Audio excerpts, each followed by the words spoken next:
Hello viewers, আসসালামু আলাইকুম। আশা করি সবাই ভালো আছেন।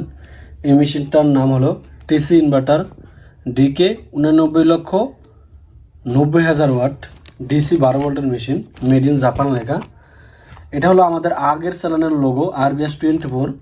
ওই চ্যানেলটা এখন বর্তমানে আমাদের কাছে নেই। এটা 95 টিউব দিয়ে তৈরি করা। এই মেশিনটা দিয়ে আপনারা 15 থেকে 20 ফিট গভীরের ভিতরে মাছ ধরতে পারবেন। এই মেশিনটা যাদের প্রয়োজন তারা আমাদের থেকে যোগাযোগ করে নিতে পারেন।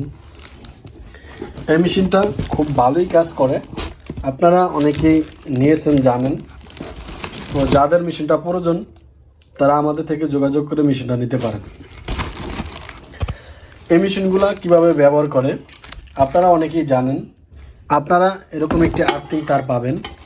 এই আর্থিং তারের সাথে একটা তার থাকে, ওই তারটা আপনারা এই কালো অপশনে লাগাবেন, এই যে কালো অপশনে, এবং এরকম একটা সাকনি থাকে। এই সাকনির সাথে একটা তার থাকে যে জালের, এটা তো সেটা আপনারা লাল অপশনে লাগাবেন, এবং কালো অপশনে যেটা লাগাবেন ওটা পানির ভিতরে রাখবেন। এবং এই ক্লিপ দুটো আছে, এই ক্লিপ দুটো আপনারা ব্যাটারির সাথে লাগাবেন। লাগানোর পর এরকম একটা সুইচ আছে, এই সুইচটা আমরা দিয়ে দিই। তো এই সুইচটা এরকম করে চাপ দিলেই মাছ থাকলে উপরে চলে আসবে।